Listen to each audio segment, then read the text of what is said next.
Kids have got the cue that this is their time to go. So between age 3 and kindergarten, off you go that way.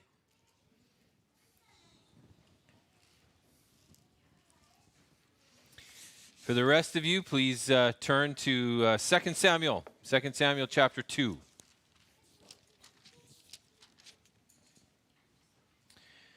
2 Samuel chapter 2.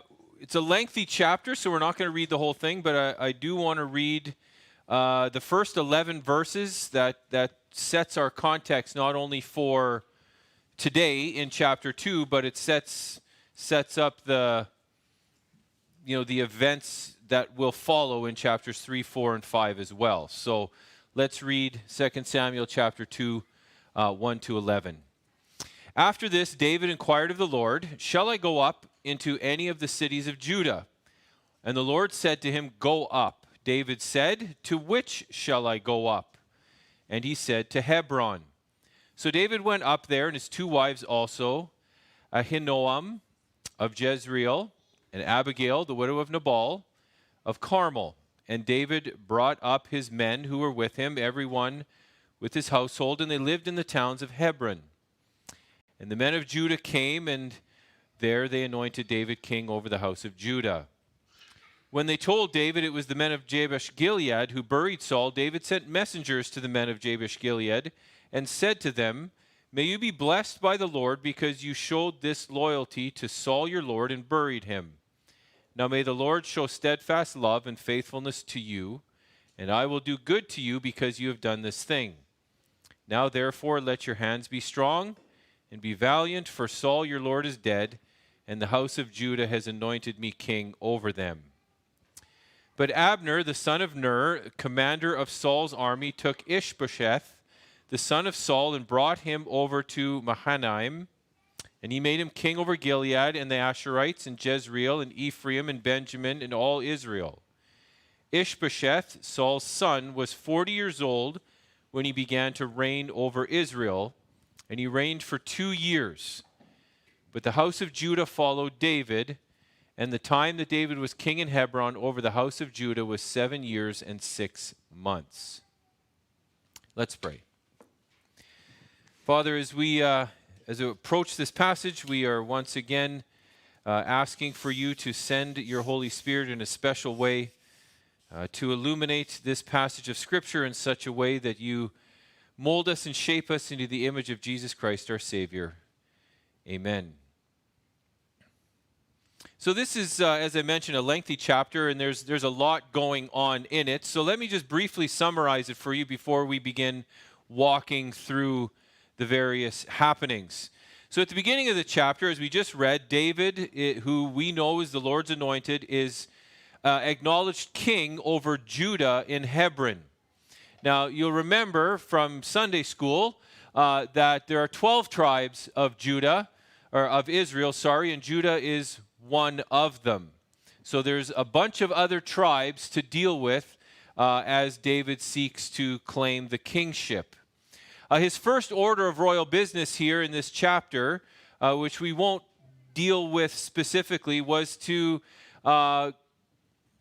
have an interaction with this Jabesh-Gilead, these men who recovered Saul's corpse. If you remember from previous chapters, these brave men went over into enemy territory. They grabbed Saul, they brought him back, they gave him the kind of burial that was worthy of Saul.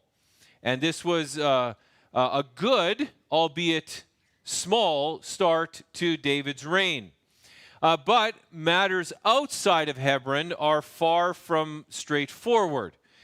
Because for 7 years, the house of Saul is going to continue to cling to power among the northern tribes. So you need to notice there in verse 11 that David is king for 7 years and 6 months, and that this Ishbosheth is going to become king for Abner's sake for the last 2 years of that 7.5 years.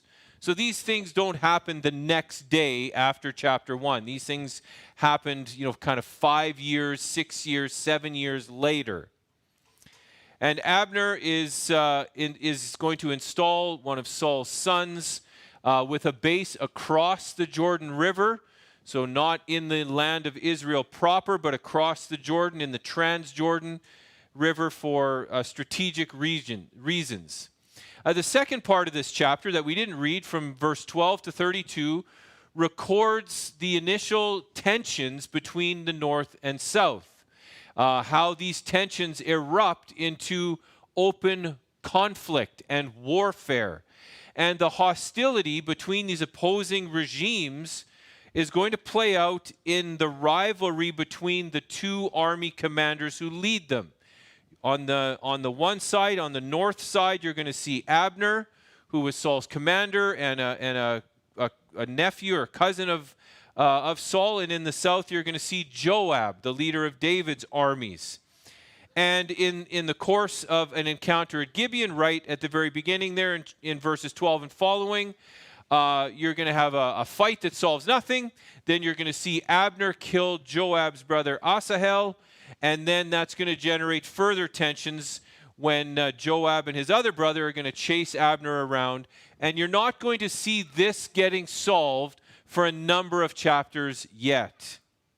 So let's begin by just doing what we always do, just going through the passage, making note of things along the way.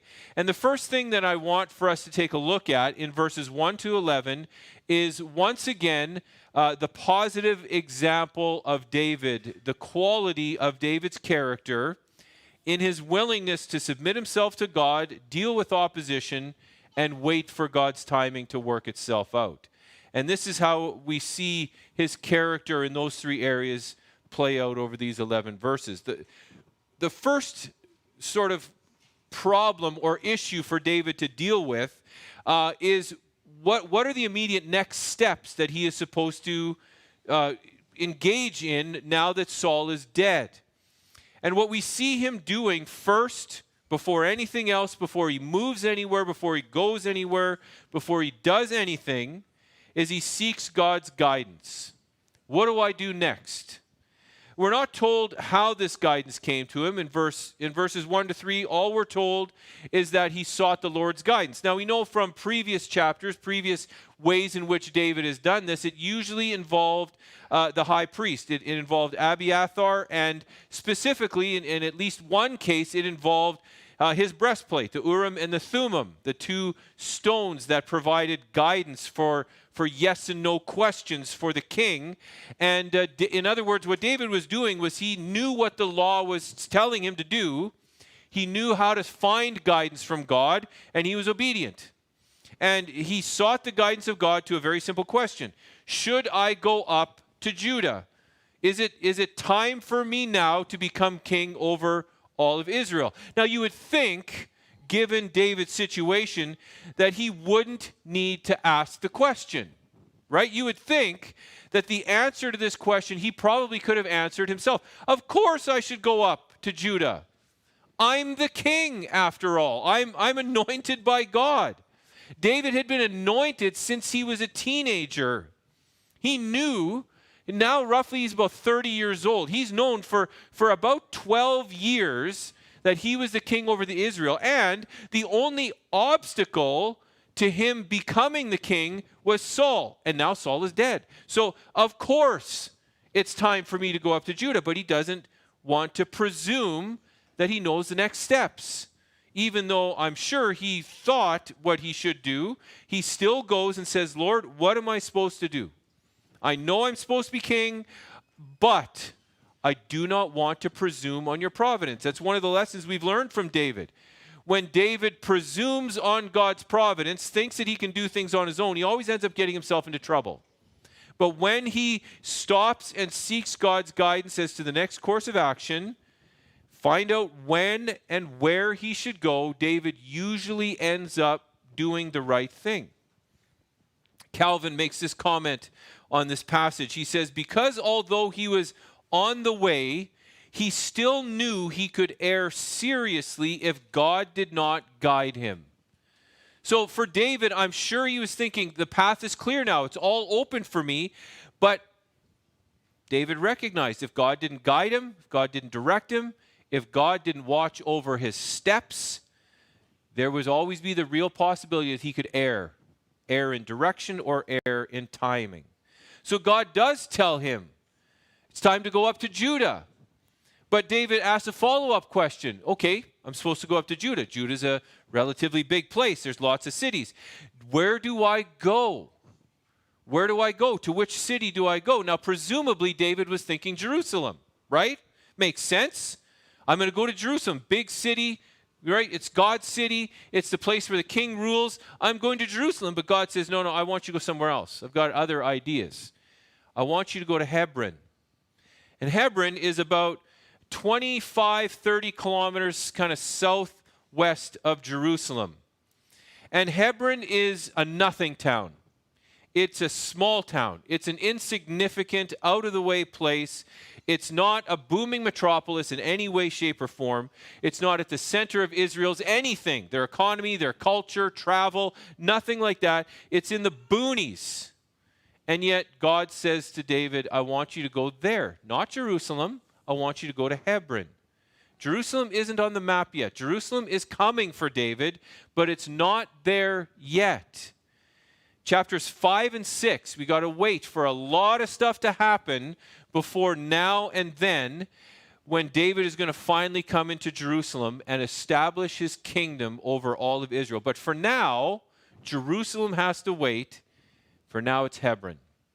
So I think there's two immediate applications that come to mind. One personal and one, sort of more bigger picture. The personal one is fairly obvious, I think, that we need to understand. And that is this. We, like David, need to prayerfully seek the guidance of God in all things. Fairly straightforward, I think. As I said, the situation seemed obvious. Saul's dead. The king is gone. Israel doesn't have a king. It's not good for a nation to be without a king. Makes them vulnerable. So obviously, David should go up to Jerusalem. He should go up to Judah, become king over Israel. And yet, David still inquires of the Lord. He knew where his future lay. David knew that he was king, and it was promised by God, and that the king was going to reign in Jerusalem. He knew that that's where he should be. But David didn't presume that now was the time for him to go there. Right? He'd waited for 12 years or so to become king, and even at the very end, when all the doors seemed to be open to him, he didn't want to presume that now was the time. I mean, think about the impatience that probably existed in David. So he seeks the input of God at every point. He knows the throne is in Jerusalem. He knows that that's where God is going to put him. He's got eyes on it, but he's not going to become king on his own timetable. David will become king. He will be in Jerusalem, but he wants it to be in God's time and according to God's set up circumstances. So now, David is going to be king, but it's going to be in Hebron. It's not going to be over an entire nation. It's going to be over just the south.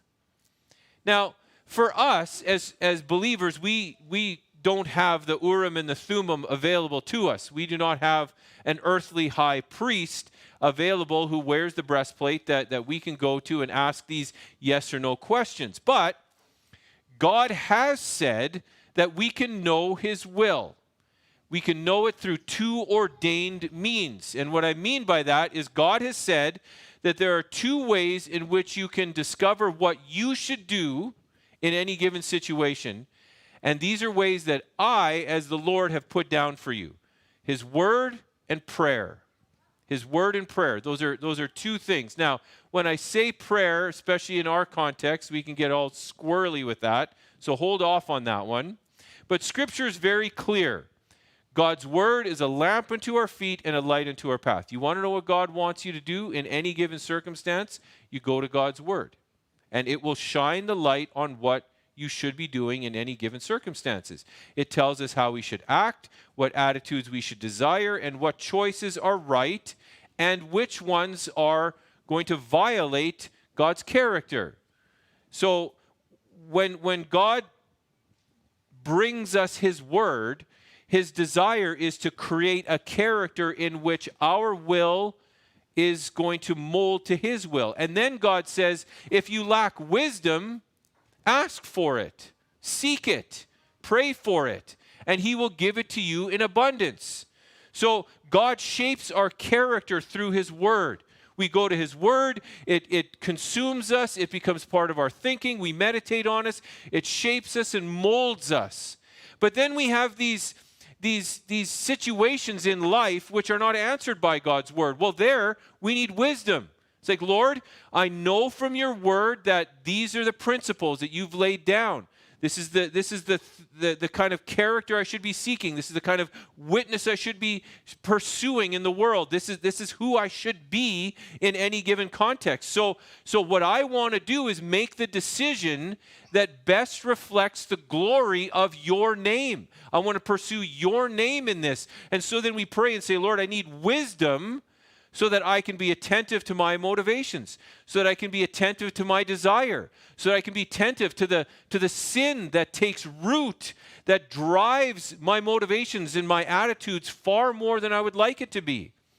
And then we look at the decisions we're supposed to make, and we make them according to the guidance of God's word, the wisdom that he grants us, and we prayerfully seek the guidance of God's word in all things. So God's never going to tell us what to do and what not to do. He's never said that if you pray, I'm going to talk to you and tell you what you should do. That's not biblically defensible. What he does say is, my word is a lamp unto your feet. You want the path in front of you lit up? Go to the word. And if you lack wisdom in understanding the application of that word in any given situation, I am waiting to give it to you in abundance. And just by the way, it's not just about you and wisdom. God grants wisdom to everybody around you, mature believers. So the Proverbs, where we just were, says it's a good thing for people to seek wisdom elsewhere. So if you got a decision to make, pray that God not only gives you wisdom, but people around you, and then go and ask for it. People who themselves are saturated by the word. And when we do that as a community, when we trust each other and talk to each other, when we're all consumed by the word, prayerfully seeking the guidance of God in all things is something that will just be an easy reaction for us. So we see that in David. It's a simple thing. We've seen him do it many times. Great example. The second thing is more of a big picture idea, and it's sort of a theme that kind of runs through this passage and elsewhere, and it's this. The small things often become the foundation for big things in God's kingdom. Small things often become the foundation for bigger things in God's kingdom. As mentioned before, nothing, like Hebron is a nothing town. I cannot stress that enough. It's small, it's backwater, it's just this out of the way place. And yet, from it, God's kingdom will spread to unite all of Israel. Eventually, David is going to go from Hebron. He's going to go northeast to Jerusalem. He's going to unite all of Israel. God's anointed king is going to begin his journey outside of Jerusalem. And I think that this is the way God always works. Right? Jesus says the kingdom of God is like a mustard seed. Now, when we read that parable, often we think about, the mustard seed grows into this big, massive thing. But I don't think that's Jesus' point in the parable. The point is, look at how small a mustard seed is. That's how God always starts. God always starts small, insignificant, out of the way, borderline irrelevant. That's what the kingdom of God looks like to people who are outside. You plant a mustard seed somewhere and you almost forget about it. And then all of a sudden it starts to grow. You see, what God is doing here is he's planting his kingdom. But he's planting it not in Jerusalem, the great city. He's planting it in this backwater town of Hebron. And by his power and in his timing, he is going to bring David and his kingdom to become a great nation. One commentator remarks about this, and he says, "Do not allow the unpromising form of the kingdom blind you to the real presence of the kingdom. It is no trifle when Yahweh's chosen king begins to reign." In other words, don't worry about where David is. Don't worry about who he's ruling over. Don't worry about the fact that he's in a backwoods town ruling over one tribe. Don't worry about any of that. God has anointed him king, finally, after 12 years. That is what's significant, not the time, not the place, not the lack of a throne room, not the lack of unity. God is moving. God is moving. Don't let the smallness of the kingdom at any given moment discourage you. In fact, Davis, the commentator I just quoted, Ralph Davis, says, I think he's absolutely correct, that most Christians find themselves to exist in what he calls the Hebron stage of our Christian lives. And he describes the Hebron stage as a place where we see little of the power and of the glory of the kingdom, even though we are in the midst of the kingdom. But for us as Christians, as long as we know that God already reigns, we should be able to find encouragement. Small things built by God for his purposes are always the surest of foundations for great things in God's hands. I know that sometimes we can all feel like, what difference can I make where I am? What difference can Covenant Reformed Church make on Ridge Road in the middle of frickin' nowhere, halfway between Grunthal, Kleefeld? Like, we're really nowhere, right? But here's the thing. If built on the foundations of the kingdom of God, God can do everything and anything that he wants through us. You may be the only believer in your job, in your family, in your neighborhood. But it's no trifle when God sets up his kingdom somewhere, even if it's just one of you in a dark place. Because we know that God, wherever his kingdom is, he rules. And so for us, the small things become the foundation for the big things in God's hands. Not in our hands. In God's hands. That's why I keep reminding you, ours is the obedience, his is the result. So we just say, Lord, this is where you've put me. This is where you've planted your mustard seed. I'm a mustard seed. I'm here. I'm by myself. But in your hands, I know that you might be able, who knows what you'll do. You might do massive things. It might wait until after I'm gone. But the small things become the foundation for the big things when God is growing his kingdom through his obedient people. And so we see David saying, listen, I'll go wherever you want me to go. And then he says, Hebron. And he says, I'm sure David was disappointed. I'm sure he was. Hebron is not exactly a vacation spot. And yet, what does he do? He takes his family. He takes a bunch of other families and says, guess what, dear? This is where we're going. This is where we're making home. He's obedient. The second way we see the quality of David as an example for us is in verse 4, his willingness to deal with opposition in spite of his promise or in light of his promise.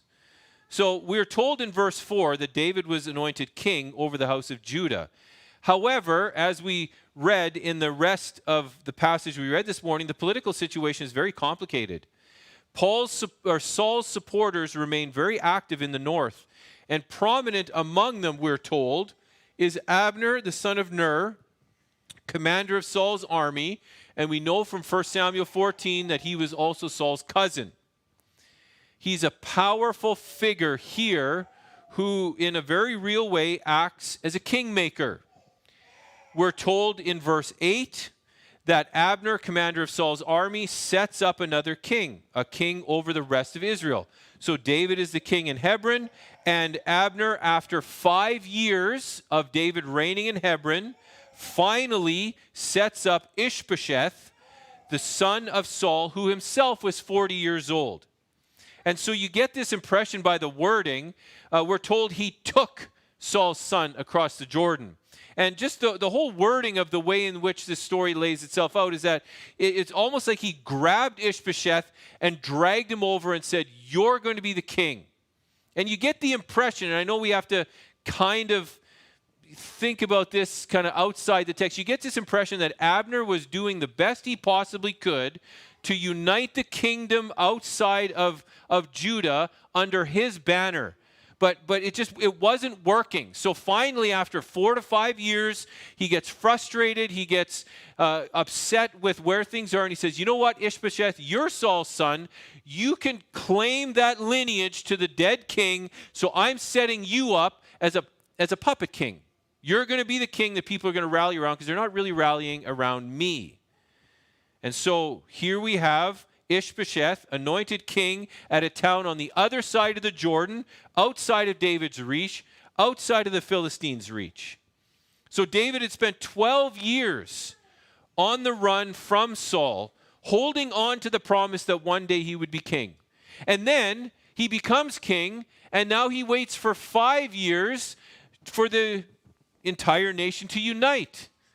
And did it unite? No. It fragmented even more. David spent 12 years on the run, 5 years waiting, only for another king to be set up as a rival king, and no less one of Saul's sons. See, it might have been easy for David to deal with if Abner had declared himself to be king. He had no right to it. But Ishbosheth was David's son, or Saul's son, the lone surviving guy. That was a little bit more difficult to deal with. So there's a reference in verse 10, as I mentioned before, to 2 years, and then there's a reference in verse 11 to 7.5 years. And what that probably means, as I've already described, is that the events that we're seeing here took place in the final 2 years of the 7.5-year reign of David in Hebron. So we've got this long extended period of time. 12 years turns into almost 20 for David. So now David is once again enduring opposition. You would hope, at least as a reader, you would hope that things would get easier for David. He's had a rough go of things. And I'm sure David was thinking, you know what, now that I'm king, things are going to be a bit easier for me as well. But he endured incredible opposition. The rightful king is David. He's God's king. God has anointed him king and promised him king. And yet once again, David is not the king. There's a rival to David. David's kingship is not alone, right? For David's life until this time, Saul was the king, but he was anointed. God's presence was off of Saul and on to David. And now God anoints him at Hebron, and now there's another king. So what do we make of this? What do we do with this kind of thing? Well, here's the encouragement in discouragement, if I can say it that way. What do we make of it? This is the pattern of the Christian life. It's the pattern of the Christian life, if I can say it that simply. God's people and God's kingdom are always opposed. We're always opposed. It should never shock us or surprise us that we are being opposed by individuals, by the world around us, by the government, by the culture, by whatever. We should never be shocked by that. For a number of reasons, not the least of which is that it has a long history dating all the way back to the Garden of Eden. I think we forget that, right? So we're in chapter 3. The fall, Adam ate the fruit that Eve gave to him, and then God comes walking in the garden, and he's going through and he's saying, you know what you've done will have monumental consequences that will go on for the existence of humanity. And the one that we often miss is the conflict between Eve's seed and the seed of the serpent, which works itself out in every battle between divine good and evil, between the kingdom of God and the prince of the power of the air that rules this world.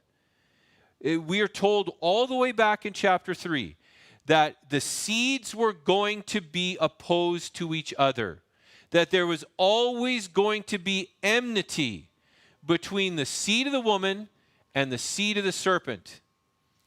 And then Christ comes along and he makes things even worse. He doesn't make them worse. He just tells us how bad they will be for us. Or that's a bad way of saying it, but you'll get my point. Christ says, listen, I'm going to build my church. And we're like, yay!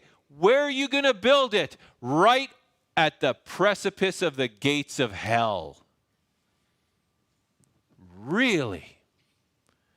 So you're not going to build it over there? Like, don't you think Christ would say, I'm gonna build the church on an island, and if the devil wants to get it, he's got to swim across this vast sea full of like divine spiritual monsters that's going to kill him? No.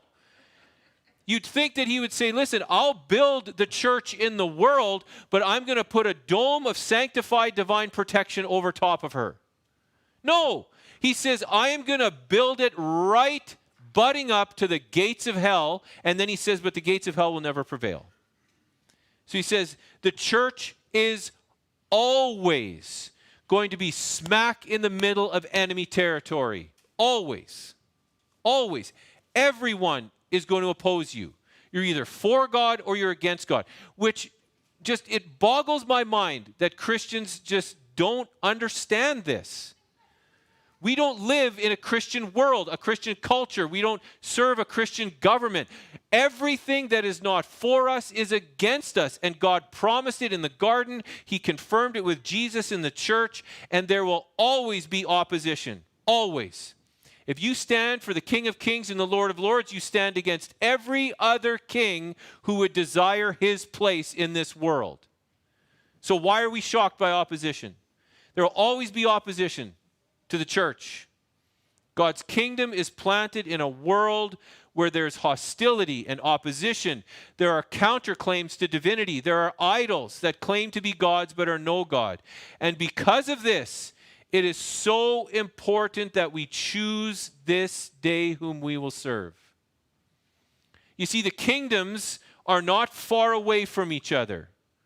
It just takes a little shuffle step to go from God's kingdom to the kingdom of this world, because they're right up against each other all the time. And so the question that comes to all of us is, whose kingdom are we living in? Whose king do we serve? Will we give in to the world around us, the opposition around us, the persecution around us, the struggle around us, and serve the king of the world? Because if we do that, life is easy. You give in to the king, the prince of the power of the air, life is easy for you. No opposition, no struggle, no difficulty. You get to sleep in on Sunday mornings, right? It's easy. Or you're going to side with God, who is, as Scripture describes him in many places, the King of Kings and the Lord of Lords. But if you choose him, you choose opposition. You choose persecution. But the choice must be made. And when you make the choice, you must recognize the consequences. You choose God. Jesus made it clear, right? Jesus says, hey, you follow me, they're going to treat you the way they treat me. Well, how did they treat him? Well, they persecuted him, beat the daylights out of him, and they eventually killed him. And we expect for things to be easier for us? How audacious and arrogant and proud that is for us.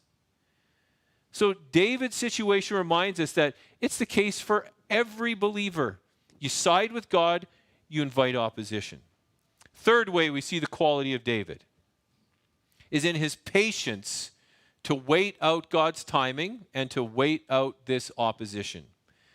Again, verses 10 and 11 bring this by implication to the forefront. David had been king in Judah for 5 years when Ishbosheth became king, and there were no signs to this point that things were ever going to be unified for him. At least no time soon. Right? As long as there was no king over the other nations or the other tribes, David might have thought that, you know what, just one more thing, just one more political maneuver, just maybe one more whatever. Maybe Abner wakes up, doesn't feel good, falls off his horse, dies, and we can get on with this. But then he hears of Ishbosheth. And David says, oh no, what are we going to do now? The kingdom seems further away. But David was willing to endure opposition. And this endurance of opposition was also a willingness to be patient. A willingness to be patient in light of everything that's going on. And I think patience is very difficult for many of us. You know, it's difficult for many of us, I think, because of the immediacy of our world, right? And just everything needs to happen like now, or faster than now, right? our network at home hiccups a little bit and we're just frustrated, right? But often we're not attuned to the reasons why we are impatient, the reasons why we're not willing to wait. And I think that there are two primary reasons. Let's put it in this context. I think there are two things which David could have very easily struggled with, which he didn't. Two sources of impatience that exist within all of us. The first one, and they're tied together, the first one is selfish entitlement. And the second one, tied into it, is a failure to truly trust in God's sovereign promises. And again, I don't mean to paint this with a broad brush, but I think a lack of patience usually boils down to those two things. I feel entitled. I feel things should go my way on my timeline, and when they don't, I become frustrated, impatient, and angry, and anxious, worried, whatever, right? Different people respond to the same thing. And usually that selfish entitlement is a lack of submission to God's divine will and promises, right? My selfish entitlement is always related to my inability to submit myself to what God wants of me in any given circumstance, whether it be His will, my character, my attitude, my actions, my disposition, whatever it is. So David, think about it in terms of David. He had been waiting a long time to be king. He was like somewhere 17-ish, 18-ish years old when God anointed him. And now he sits at 30, 35 years old. He'd been waiting a long time. Wouldn't you think, right? Put yourself in David's spot. Wouldn't you think that at some point in this sort of 7.5 years, he would have said to himself, I cannot believe that God has not fulfilled his promises yet. Like, come on, what are we waiting for, Lord? I should be installed as king. Not just king over Hebron, not just in this backwater town, Jerusalem. That's my city, that's my throne, that's my place. And okay, Judah, great, my people. But you promised me all of Israel, all the tribes of Israel. What in the world are you doing, Lord? What are you doing? Your providence, your sovereign will has allowed Abner to anoint another king. What in the heck are you doing? See, David knew enough about God's providence to blame God, could have blamed God for where things were at. And that's usually what happens when we reach that point of selfish entitlement, because we're good believers. We're good Bible believers. We're good Reformed believers. We know that God is in control of all things. So our lack of patience is a direct shot at God's ability to be sovereignly in control of our lives and this world.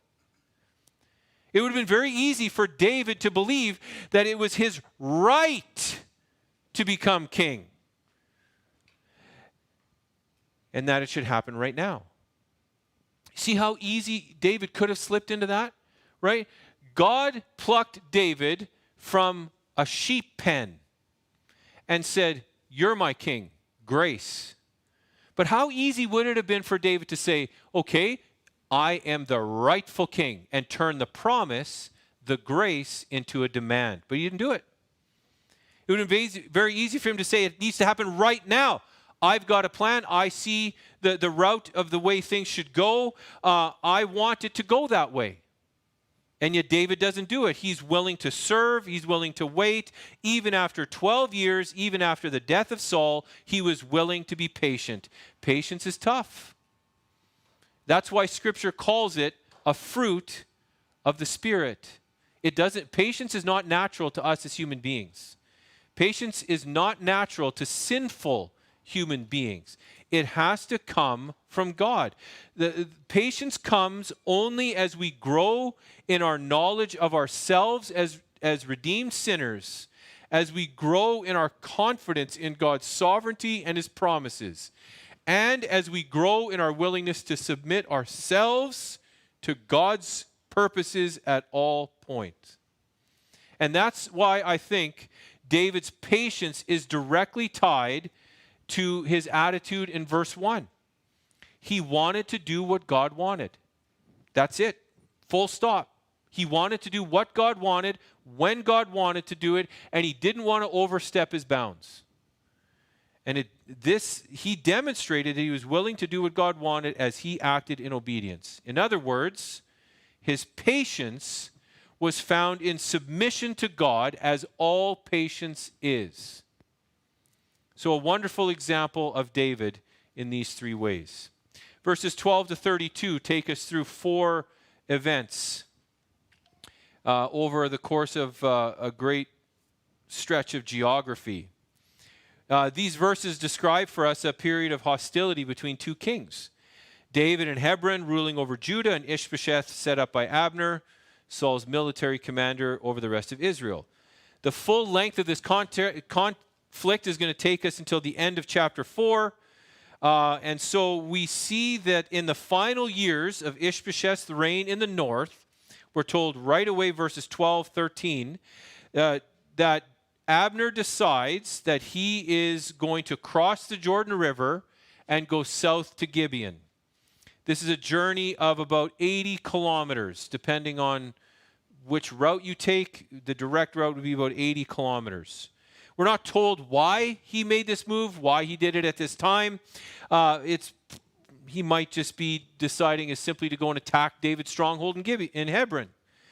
Perhaps some of David's men could be convinced by Abner and the strength of his army to defect, to come over to his side.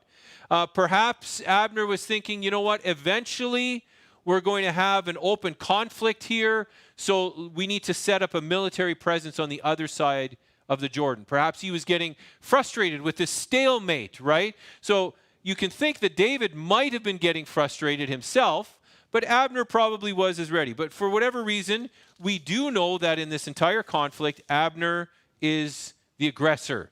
He's the one who's on the front foot in this entire thing.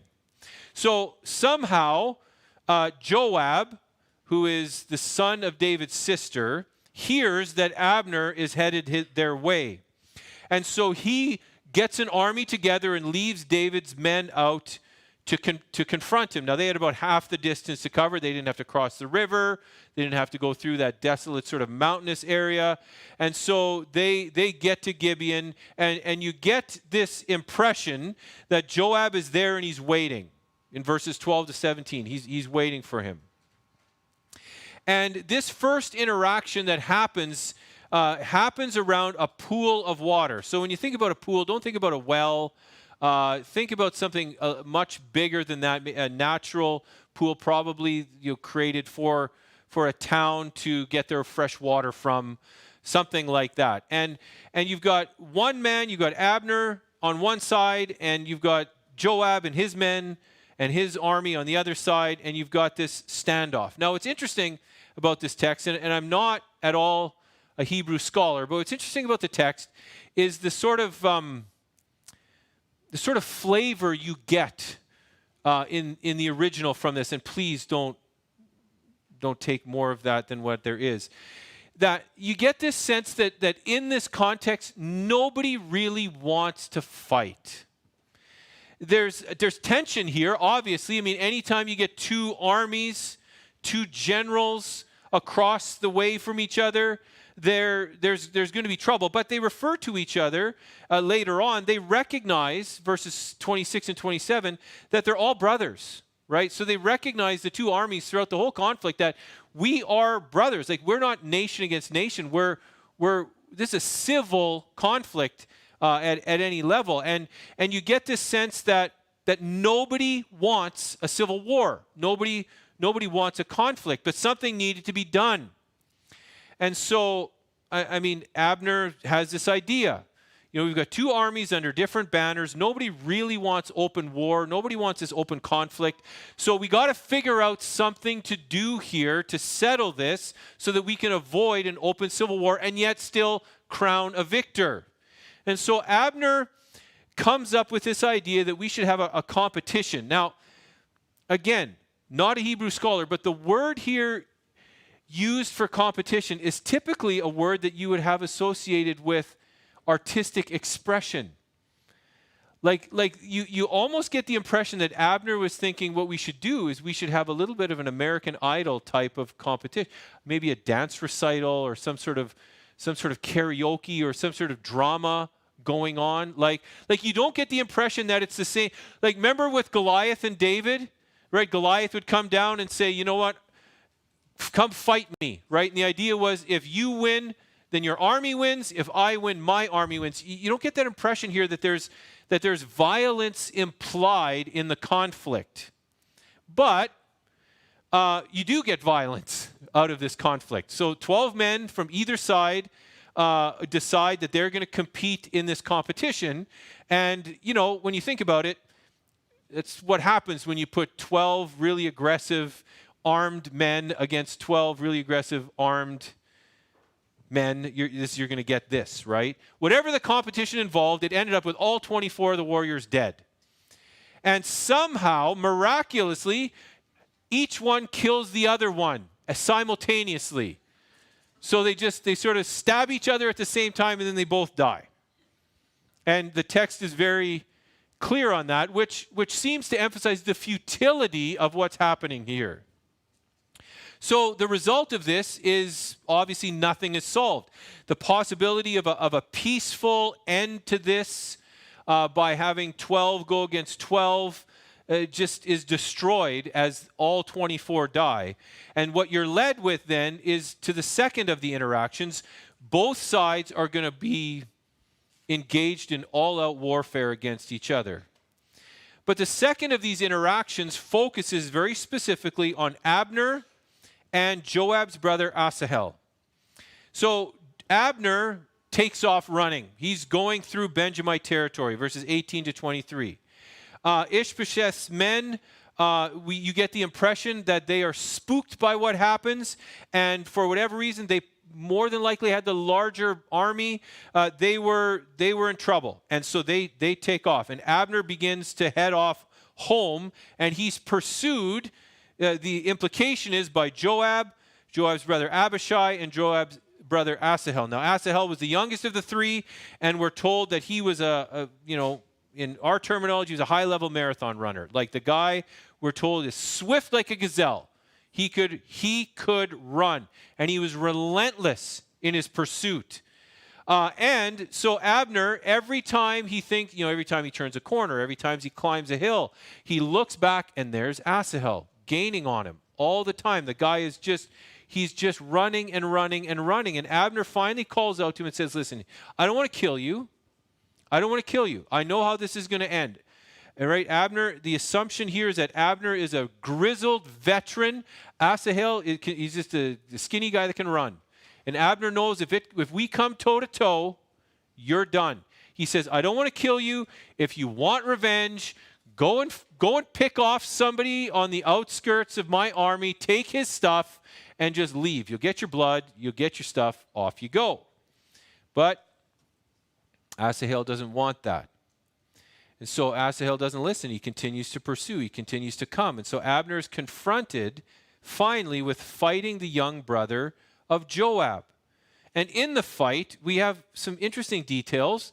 He slams him in the stomach with the blunt end of his spear, and the blunt end of the spear goes through his belly and out the other side. Now, what's interesting about this, not an expert in war, is that is a defensive, not an offensive maneuver. So you get the impression that these two guys are, sort of running, and Abner's probably, leave me alone. I don't want to kill you. And Asahel's like, I'm going to kill you. And Abner finally just says, fine. And he sticks his spear in the ground, and the bunt end of the spear comes out, and Asahel just runs right into it, and with such force that it goes all the way through the back end, which is rounded. He kills him.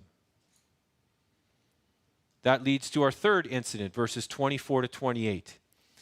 Asahel's two brothers, Joab and Abishai, they come across the body of Asahel along with the rest of Israel. And we're told that all who came to that spot where Asahel died stood still, verse 23. It was a significant situation to see the brother of Joab lying dead, right? 12 guys from one side, 12 guys from the other side killing each other, just a bunch of random army dudes, that's one thing. That escalates the conflict a little bit. But when you kill the brother of the commander of David's army, that is a completely different thing. And so everyone knew what this killing meant. And so Joab and his older brother Abishai are not about to let the death of their brother pass, and so they pursue Abner all the more. And at the end of this, what is now becoming a very fateful day, they finally track him down. And they meet him at a certain point where the men of Benjamin, where Abner's troops have been able to regroup. And there's a standoff between these two armies once again. And the standoff occurs in a very difficult position for both armies, if we want to say it that way. Abner and his men have found themselves on a hilltop, looking down at Joab's men. Now, on the hilltop of Ammah, in the wilderness of Gideon, is easy to defend, right? We know from Star Wars and Obi-Wan that when you have the high ground, things don't end well for your opponent. And so Abner is up there, but Joab, on the other hand, he has the mountain surrounded.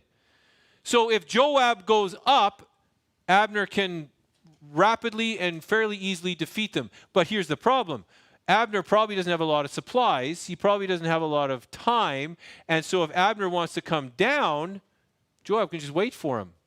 Wait for them to get weak, get hungry, maybe a little bit sick, right? Whatever, and he can win. So essentially, you've got this standoff. We'll stay down here and wait for you to starve yourself out. Abner says, well, we'll sit up here and wait for you to get impatient, and then you come up and we'll slaughter you. And so you've got this standoff situation, and Abner once again thinks that he is going to solve the problem. Verse 26, he begins negotiations with Joab. And the opening salvos in this negotiation don't go well. Abner seems to blame Joab for the situation that things have become, and Joab obviously sees things much differently. It's Abner who has brought things to the place that they are now in verse 27. So once again, the standoff continues. No solution, only increased tension. The stalemate escalates. What's going to happen? So finally, Joab takes control. Maybe he's just sick of being where he is. He blows his trumpet. He calls his army to himself. And he says, listen, boys, we're going home. We're not going to stay here anymore. We're not going to pursue Abner. We're going to leave. So he leaves. And the last sort of incident is the retreat of each army in verses 29 to 32, where our narrator takes over to describe to us where we are now, where we've come since verse 12. Abner heads back up to the north. He crosses the Jordan, goes back to his home base. Joab and Abishai and their men march back to Hebron. And the narrator takes stock of this day. Joab returns, and we're told that he was missing 19 men from David's army, besides Asahel. That's verse 30. So on David's side, 20 casualties.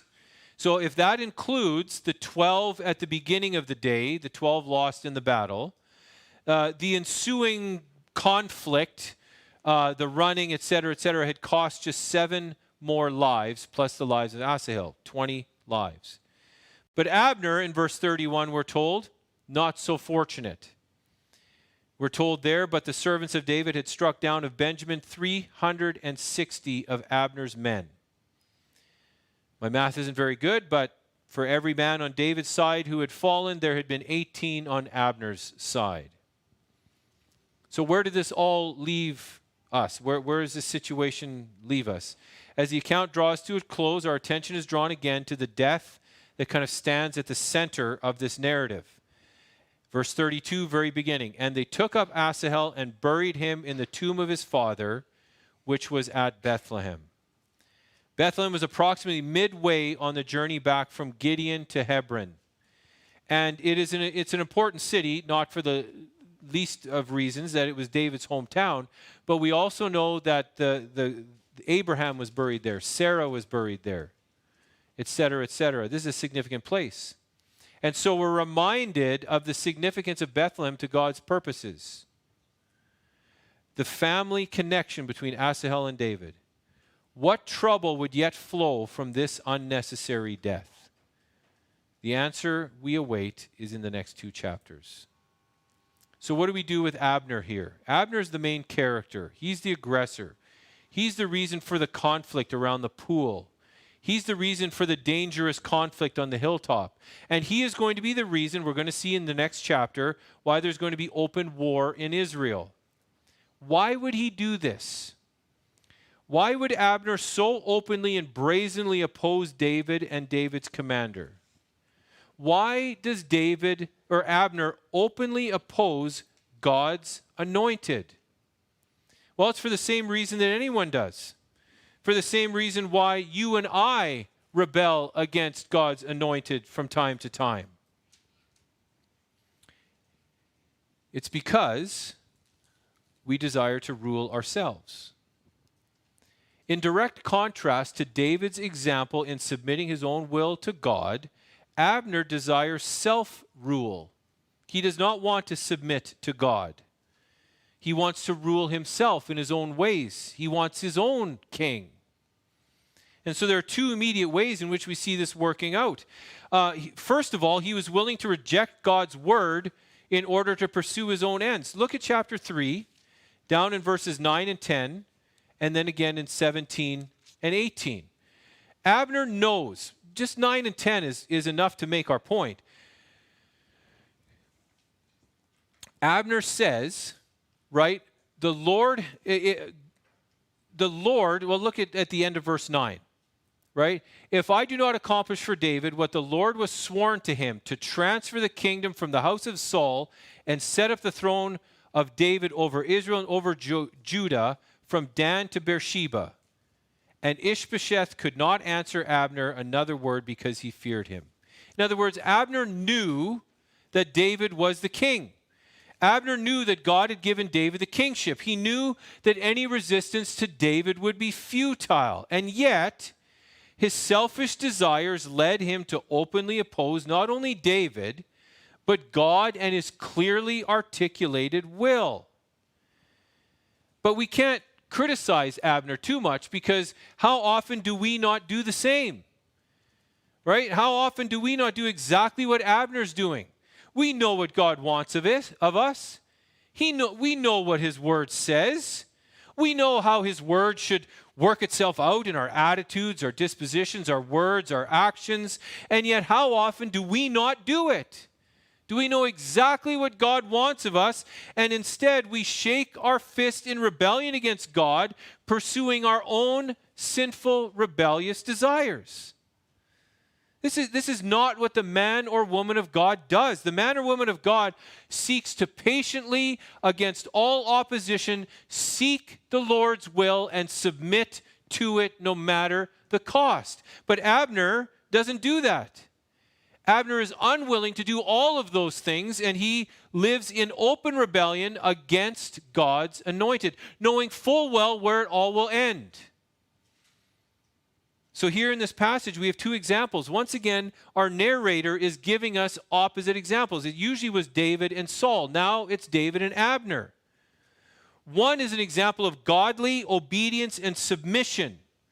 An example that if we follow it will lead to increased sanctification in our lives for the rest of our lives. The other example is an example of disobedience and selfish ambition, which is an example that should be rejected by the people of God. So David was willing to pursue God's word wherever it led, no matter the cost. Abner was willing to reject God's word to pursue his own ends, and we're going to find out in a number of chapters where it's going to lead him.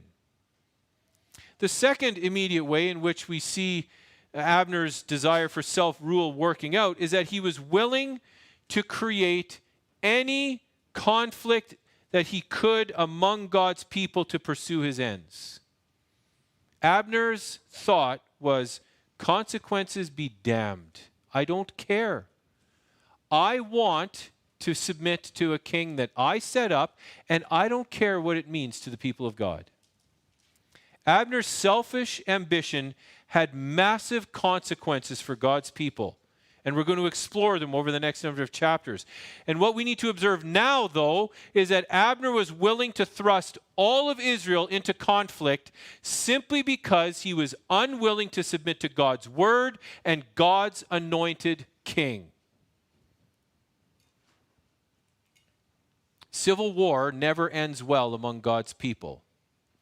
Calvin comments, "No victory in a civil war is desirable. We ought not, I say, to have victory over domestic enemies." Why? Because the church of God will to that degree be reduced in number. Much blood will be shed. And we've seen it already. 360 of the brothers lost by Abner. 20 of the brothers lost by Joab, including his brother. And there's going to be many, many more in this conflict. Many more casualties in the house of Israel. The brothers are going to kill each other before this conflict is over. See, the application to the church may not end in bloodshed, but it does end in much, much damage. See, when our selfish ambition rules, we devastate not only ourselves, but everyone around us. See, when Paul was dealing with sin in the Corinthian church, the example he used is yeast in bread, yeast in dough. Again, I'm not a baker, but what I do know is when you put yeast in dough and you put it into a proofing state, what does it do? It goes from this like that. And what Paul is saying to the Corinthian church is, listen, here's the deal. If you allow sin, selfish ambition, self-rule to exist within the church, it is not going to just destroy the two people involved or the one person involved. It's going to destroy everybody. In Hebrews, and again, this is a metaphor that we won't get into. In Hebrews, the author says, listen, do not allow a root of bitterness to grow. Why? Because it will grow and destroy all of you. Everyone, even the innocent, are going to suffer and struggle. I've seen it. I've seen it in the church. And I know that there are many, many people who have been to churches and are no longer in the church, who have left not just the church but their faith because the church has been filled with people pursuing selfish ambition, and the yeast has grown and destroyed everything. Let Abner be a negative example for us. When sinfulness and selfishness and selfish ambition rules in your life, it will destroy the church. So don't let it happen. Let's wrap this up with one final observation. For that, please turn back to turn forward to Psalm 2. There's one final observation that I think sort of over encompasses this whole passage. And it's simply this: there is grave peril for those who refuse the kingdom of God through the king who he has appointed to rule over all things. There's grave peril when you reject God's king, as Abner has done. Look at verses 1 to 6. Verses 1 to 6 are very, very clear. Opposition to God's anointed king, who is Jesus Christ, will never succeed. And as we see towards the end there, will only bring judgment and eternal punishment. That's it. You oppose God's king, that's what you get. You may find success a little bit in this life. You might feel like you've dodged a bullet. You haven't. When you oppose God's king, you put yourself in grave peril. If Abner's rebellion against David caused so much loss to himself and those who followed him, how much greater are the wages of sin for those who rebel against Jesus Christ, the greater king to which David points. Far better for us, as the end of the psalm says, to serve the Lord with fear and rejoice with trembling. Kiss the Son, lest he be angry and you perish in the way, for his wrath is quickly kindled.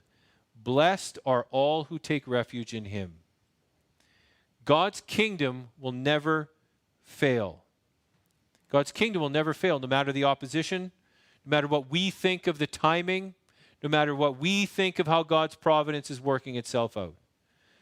So how much easier is it for sinners to repent, to confess their guilt before God, and to seek the forgiveness that he offers through the sacrifice of Jesus Christ, so that we can enjoy peace with God and eternal life? Let's pray. Heavenly Father, I pray that our attitude towards your kingship would be that of David, a willingness to submit to your word, to your will, no matter what it leads to, no matter what the opposition might be, no matter what difficulty that might cause in our lives. Lord, may you give us patience as we work out our faith in fear and trembling. May we stand firm when things don't go well. And Lord, may we always be willing to submit to you, knowing that you are in sovereign control, that you are working all things out according to your purposes, and that you are using our situation in your perfect way to grow us and shape us in the image of Jesus Christ. May we reject Abner's example. Lord, that desire to rule ourselves, to be selfish with our lives, to be selfish with our ambition, just bubbles under the surface all the time. Lord, make us aware of our propensity to that kind of sinfulness. May we seek to repent of it and by faith pursue your grace for victory. Amen.